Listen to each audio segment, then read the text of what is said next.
The song is called La Muerte by El Charro Avitia. Uh-huh. And there he's saying, here comes, and she comes singing full of colors. And the world is nothing but a little grain of sand, and the sun is another one, much smaller.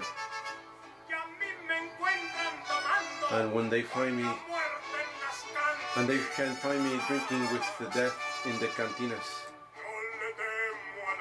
I am not afraid of the death. I'm more afraid of life. How hard it is to die when the soul is hurting.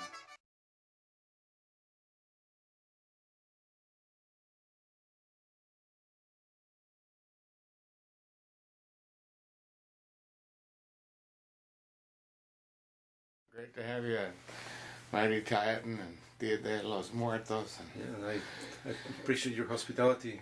And this room is spectacular. thank you. It's even better to have you in our house. Yeah. Your generosity has no bounds. Thank you very much. Yeah. Well, I've been so moved the last few years, and you've been here with your altar and your smoke making and your way of clearing the skies for the ancestors to enter. Burning the copal. The copal. Blowing the conch shell. Yeah. And the whistle to attract the spirits. Yeah. And make it all clear. Well, you gotta clean the atmosphere to make it suitable for special guests that will be coming. Not only the ones that have two legs that walk in the door, but those that don't have legs and they just fly in the door. Okay.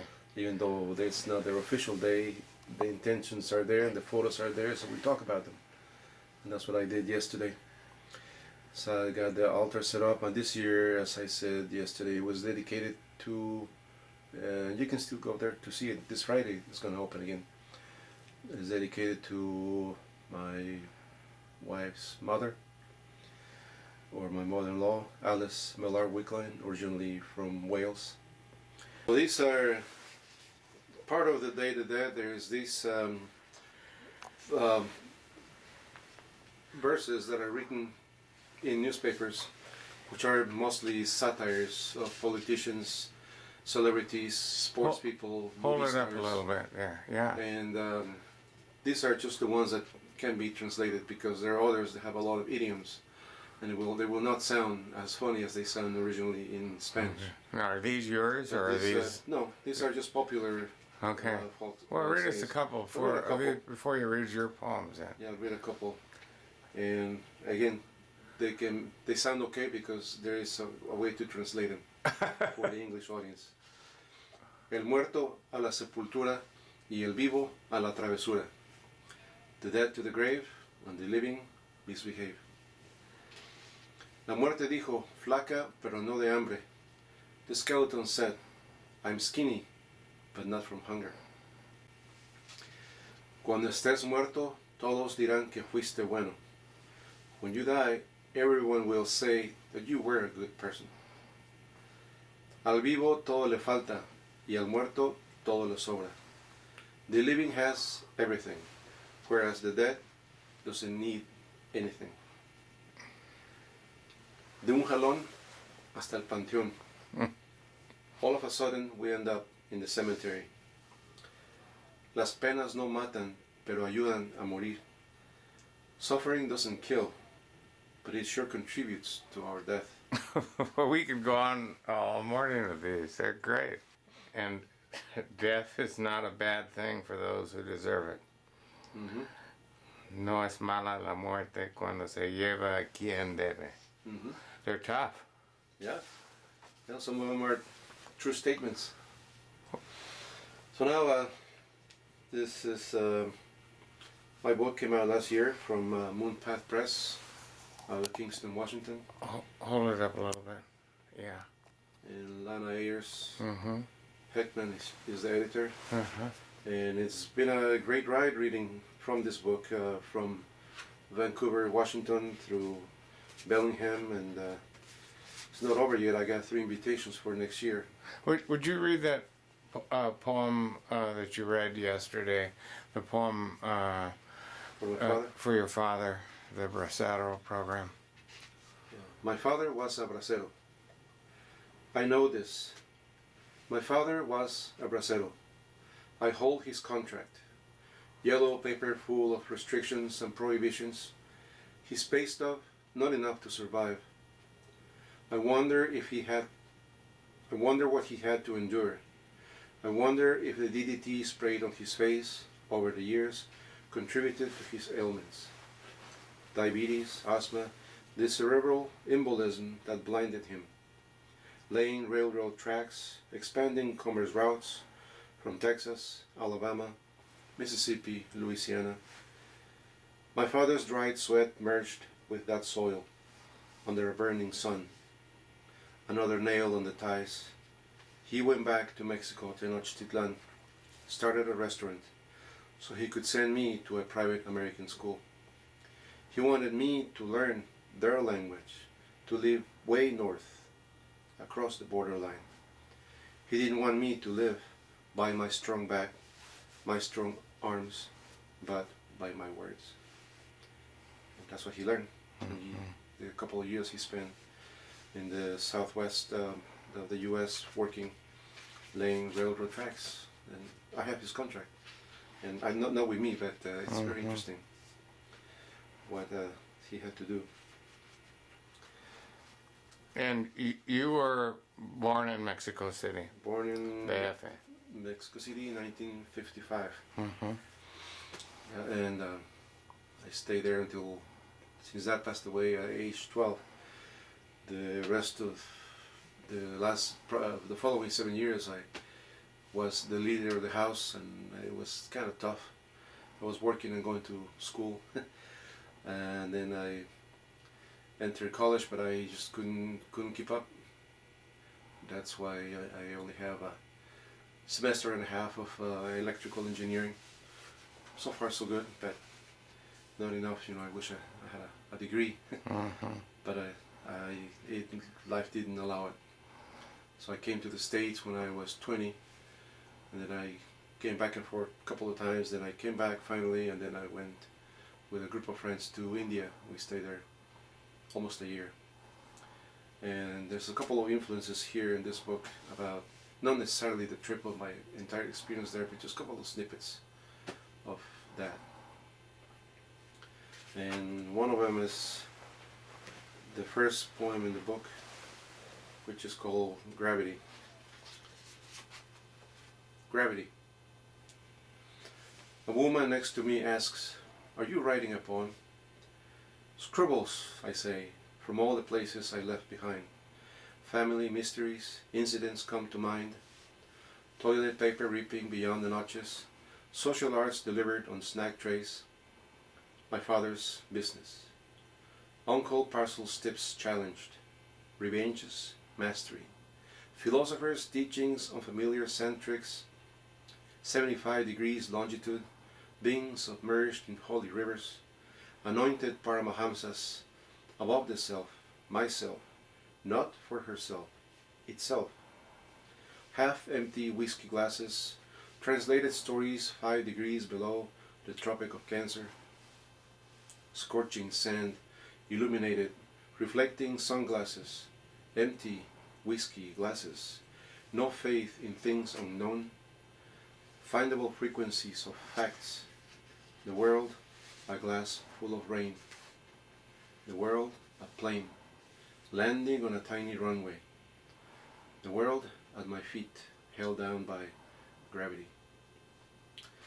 And the editor, Mayer, she did a great job because she stayed on the theme and she used the 2 poems that she selected as bookends, from the first one to the last one, the bookends. And the last one, which is also sort of appropriate for the Day of the Dead, it's called I Heard the News, and it has the same influence from India.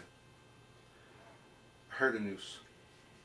I heard the news Satya Sai Baba is dead.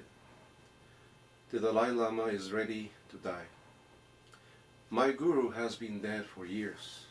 Someday I will die.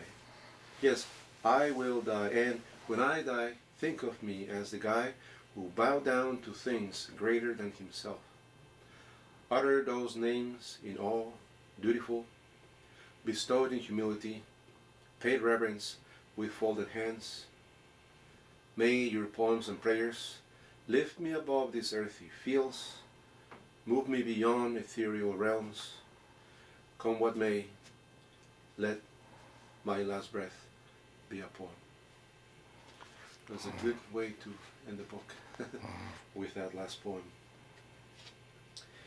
And there are other books in here, speaking of the Day of the Dead. This one is a short one for my mother. Before she died, she said, I don't want to be buried. I don't want to take any more space in this world. Just, well, when I'm gone, I have feeling it. I'm not going to feel anything, so just, she opted for cremation. The cremation of Doña Elena for my mother. She rose to the heavens, her flesh and bones evaporated in the afternoon. Smoke filtered and lifted up in shimmering rings, embraces for those she loved. Tonight, I inhale deeply, fill my lungs with what still remains in the air of my mother's essence.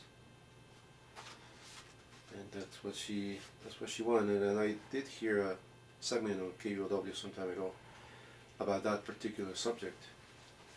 That whatever, in the case of incinerations, for example, the molecules that go into the air, they stay there in the ether, way above where we can see, but they're all there. So I thought that was great, because I thought, okay, there's a validation to what I wrote in my poem.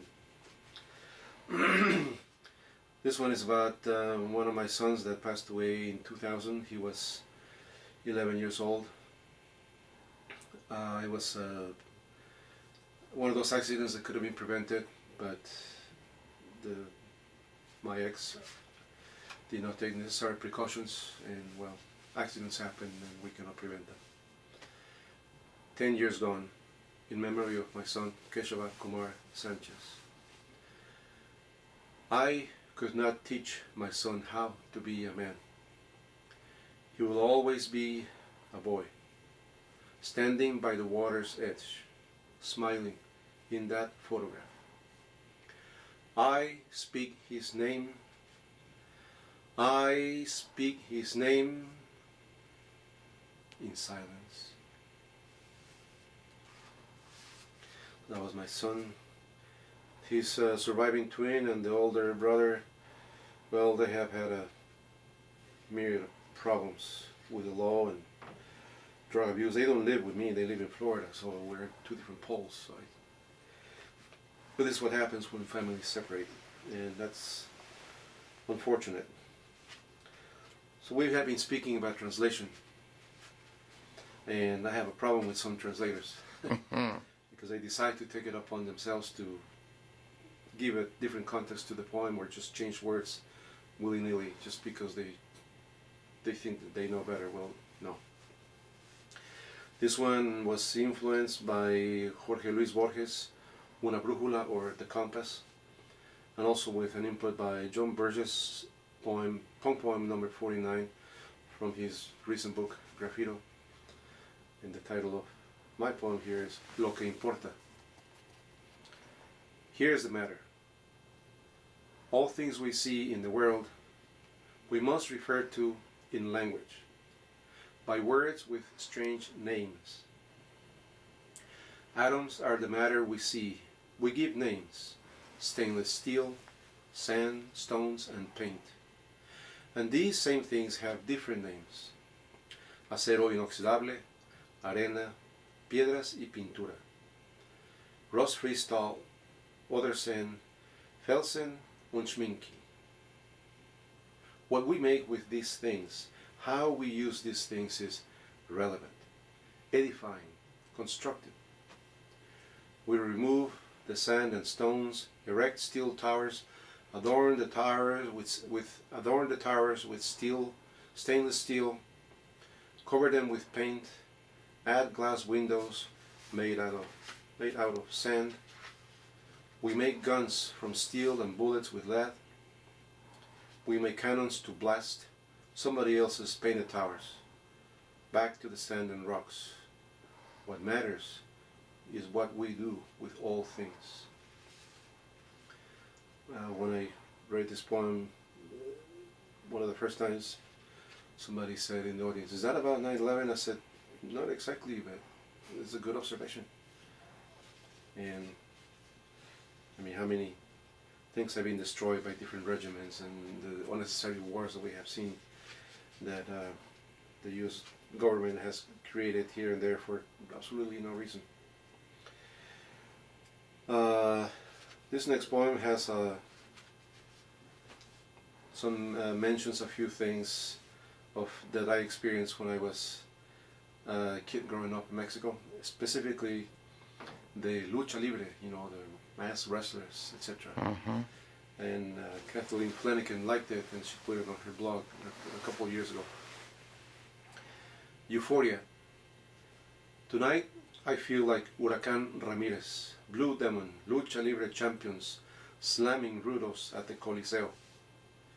I live for a noche de tango and red wine, vino tinto, singing with Carlos Gardel, milongas with versos de Pablo Neruda, whispered in the ear de la mujer, the woman I love, que yo más quiero. I feel like a kid skipping down rain-soaked sidewalks.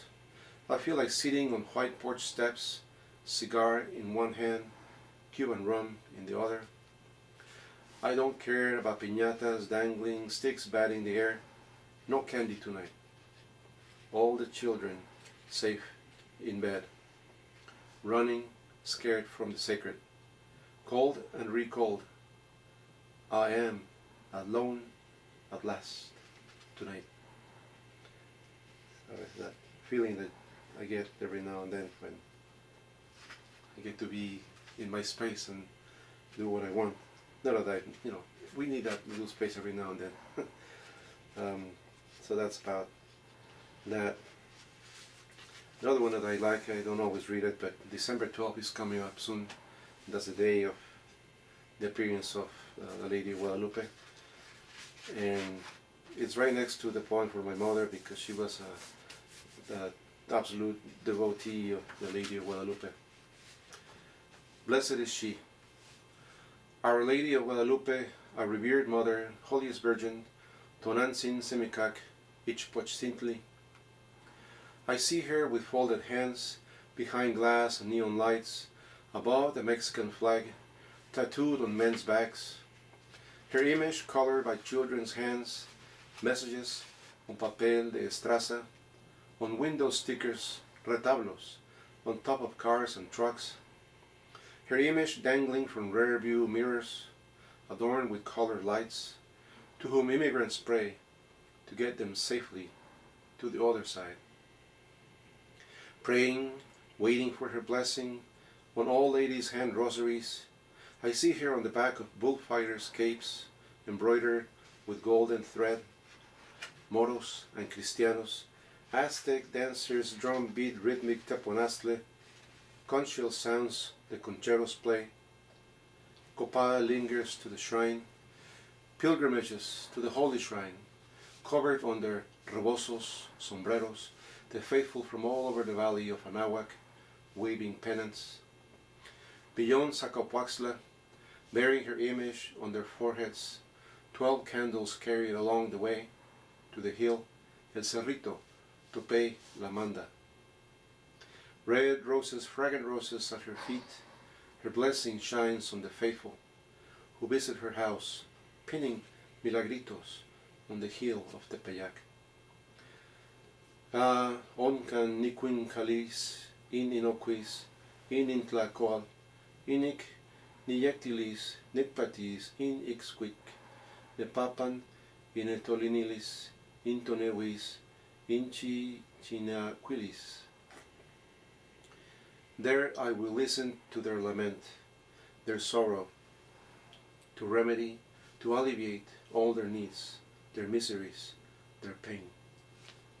So I decided to use what she told Juan Diego about the hill on the Tepeyac where her first little temple was built. So, culturally speaking, I also revere the Lady of Guadalupe because it just means so much. The blend of the Aztecs and the Spanish and their influence, and how she appeared to have that color, skin color. Another of my blue angels, brown angels.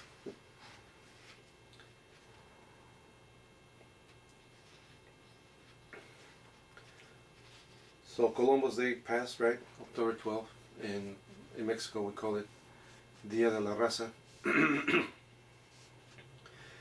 And I'm happy to see this poem here. This was written some years ago, but after a few edits it made it into the poem. Because it's full of culture and history here. Mestizo, written on Dia de la Raza. Tall, white, bearded man, covered in shiny armor, radiant like the sun, deceiving, blinded, abstract. Pilferers, dirty, lusty, disrespectful, brandishing sword and cross, brandishing words of authority, enslavers of our people. Raza de bronce, descendants of Quetzalcoatl, descendants of Huitzilopochtli. Fear not, our gods have not abandoned us. Our gods live with us, our traditions, our food, our values. Progress is irrelevant compared with the atrocities brought by European greed. Great city of Tenochtitlan, great example of Mesoamerica, is buried beneath their cathedrals and palaces. Mexica pride triumphs in a revival of ancient medicine, in Nezahualcóyotl's poetry, inspiring all to the ardent fervor of the mixed blood within us, descendants born out of rape, not a pure Indian, but pure at heart. Let us take shelter in Xochipilli, Tonantzin, Tlaloc, and Tezcatlipoca, the god of war. May Cuitláhuac and Cuauhtémoc give us strength to fight por nuestra raza. Let us brandish Nezahualcóyotl's pen, not the sword of Cortés, honoring the innumerable fights won without weapons. El árbol de la noche triste, proof of Cortés's defeat, his tearful retreat. Never forget the Mexica blood is spread throughout the land. So it's filled with emotion and passion and things that I never agreed when I walked through museums. Speaking of museums, the next one came from a workshop with Martín Espada. He had us write a name poem, and it was almost good the first time. And in fact, I show you one of the drafts, and you cross the first part. So I worked on the rest, and he made it to the book. Sanchez. Blessed cutlass, handle shaped like a cross, absolved by the blood of Christ, the Lord, behind their shields, christening the land with her cross on the sand, a new colony now called the New Spain. Last name Sanchez, passed on by birth, from original rape to this day. History is not fiction. I don't feel like a Sanchez. I feel I belong to the earth, to the temple stones, Aztec, Mayan, giant Olmec heads, jade masks, golden necklace, quetzal feathers, burning copal, purifying smoke, and the thunder sound of the conch shell blown in ceremonies. Tucuatlicue, Quetzalcoatl, Xochipilli, Tezcatlipoca, the god of war, Xipetotec, the god of death, and Mictlantecutli, the lord of the underworld. I belong to ripe corn grown on fertile land, to Popocatépetl and Iztaccíhuatl. I am a blend of Otomí and Purépecha. I don't feel like Sanchez when I walk through museums. I don't feel like Sanchez when I see my people adopting foreign names. I don't feel like Sanchez when I see an indigenous face named Brittany. I don't feel like Sanchez when pride is gone, history gone, eyes, tongues, blood, mestizo.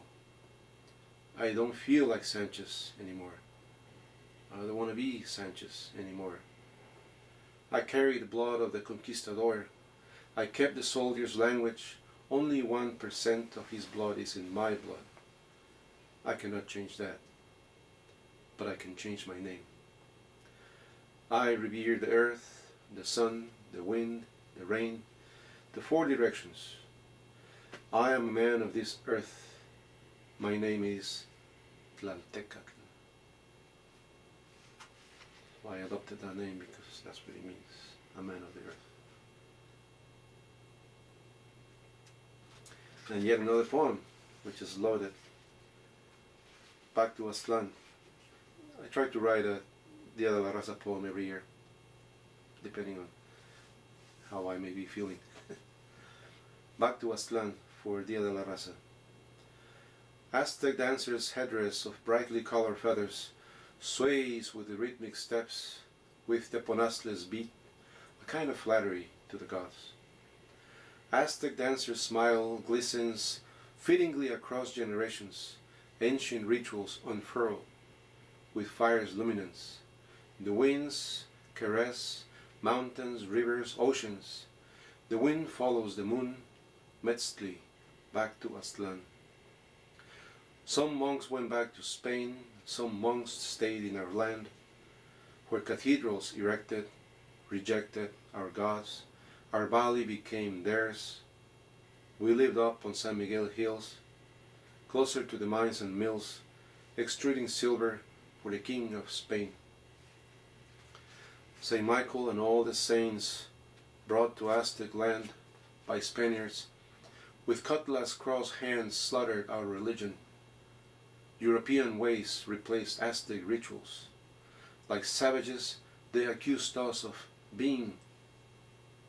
The Spaniards cut the tongues of our Nahuatl speakers. Our sacrifices were for the gods, not without meaning. The invaders raped our mothers, betrayed our brothers, pillaged our cities, took all the gold, but not all our blood. What blood was not spilled lives on, flows on, the Aztec in us still. The Aztec in us still. The Aztec in Glass us filled with rain. still. It does, never goes away. And I sort of demonstrated that yesterday with using some Nahuatl and bringing the Teponaztle, the other elements that I speak on here. The marigold.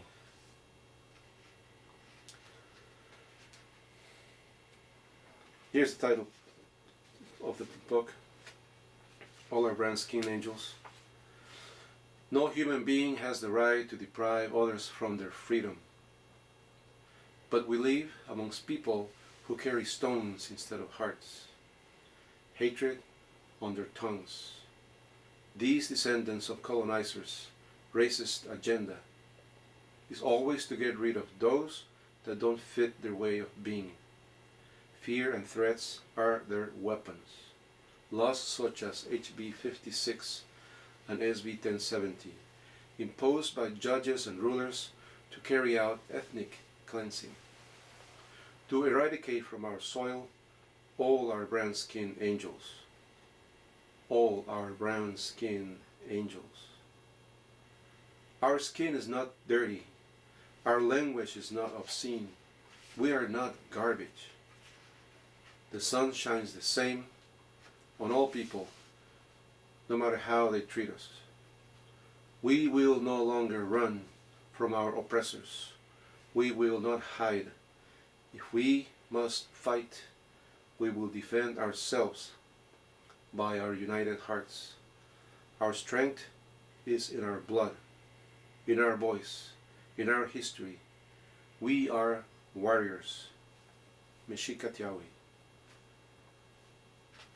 which is another Nahuatl word, which means Mexican, always forward. Mexica Tiawi. Thank you very much. And Raul, you could, when you're done here, you put your book back in the poetry library up there between Rumi and Judith Skillman, at least in this library. There.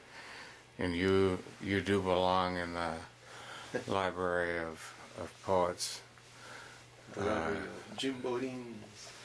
here and everywhere. In your great space. I like it. What else?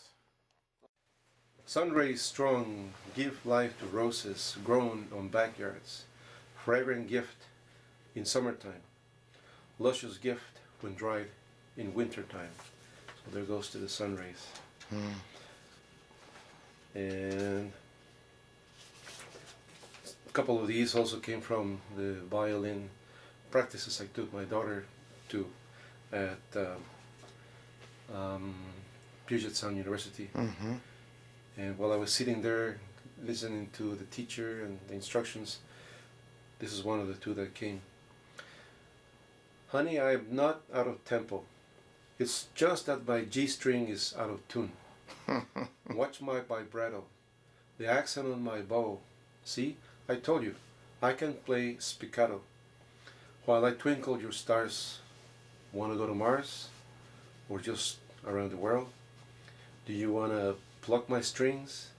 Come on, I'll show you how. And the other one from another workshop. Well, it will come. So this one is about Picasso. Picasso could not paint round nipples even if he tried.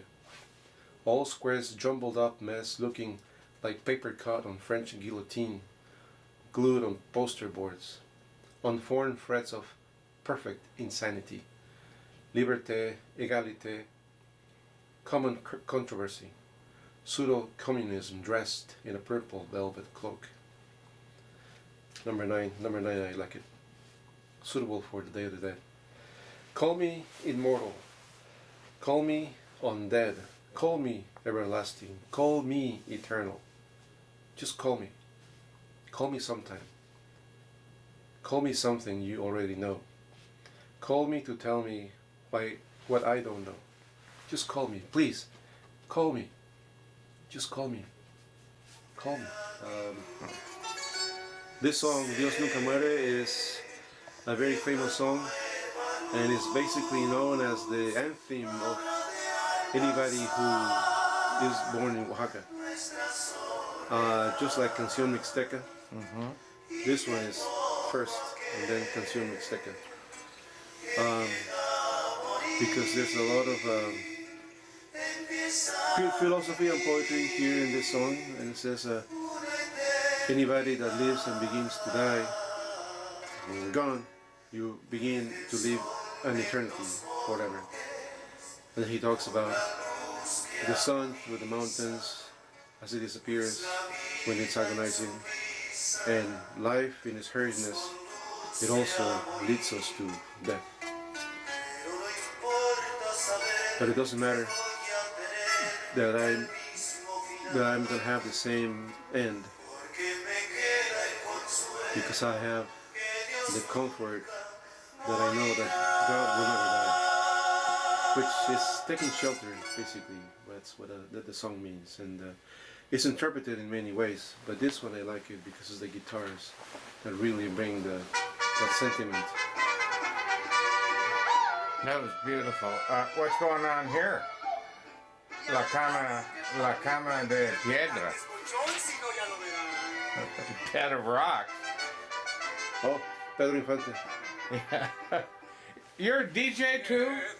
Yeah. You're a poet, a DJ? Yeah. The bed should be of stone, and also the headboard should be made out of stone. Any woman that loves me has to love me for real. Ay, ay, ay.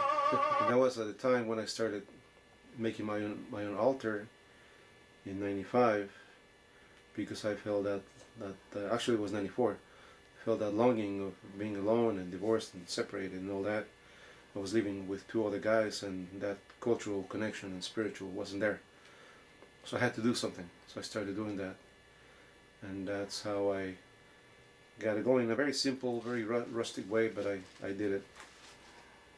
So May '95, I came back to Seattle, and that fall I saw an ad in the local weekly newspaper that mentioned they're reading. I thought, oh, I want to go to this. So I went there, and it happened in the basement of the Elia Bay Books in Pioneer Square, and it was very interesting. There I met Raul Sanchez and Jaime Gallardo and Kathleen Alcalá and a few others. Joan Farias, she's a playwright. And at the end of the reading, I asked Olga, what do I need to join the group? And she basically said, do you write? I said, well, I do. Do you like to write? I said, yes, I want to do it. Children, they're very open. They're like a sponge, and they can see and talk about these things. So that's I always believe in that. I know it's not hocus pocus because I experienced that myself. I was telling Jim that the times when I have found myself in situations where I need to talk to somebody and there's nobody to help me out, I'll go upstairs and there's a photo of my son, my father, and my mother, and I talk to them. I may not get an immediate response, but maybe overnight or the next day, an idea comes up that will be to lead me in the right direction to solve the problem. So it helps. They're there. And they will always be there. Maybe not physically, because as we were earlier, the skeleton's skinny enough from hunger. And they may not have skeletons anymore, but they live in spirit. Yep. What about this song? This song is Canción Mixteca. It's a song of longing from somebody who has lived in Oaxaca, in the Mixteco area. Is this the second most important song? Yes. And they live far away.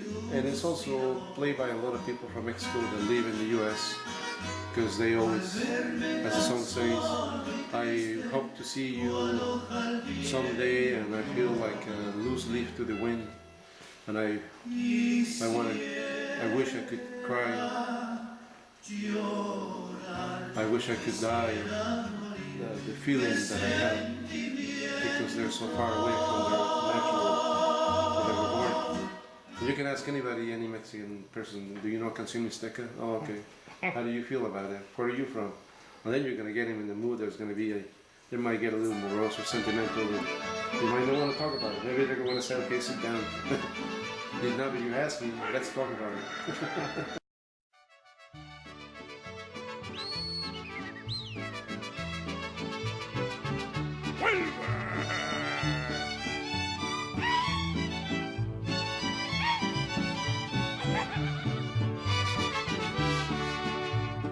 Viene la muerte luciendo mil llamativos colores. Véndame un beso, pelona, que ando huérfano de amores. El mundo es una arenita y el sol es otra chispita.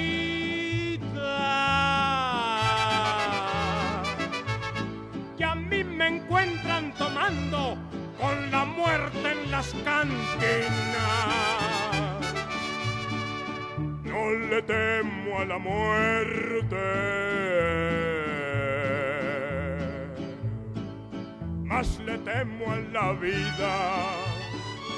¿Cómo cuesta morirse?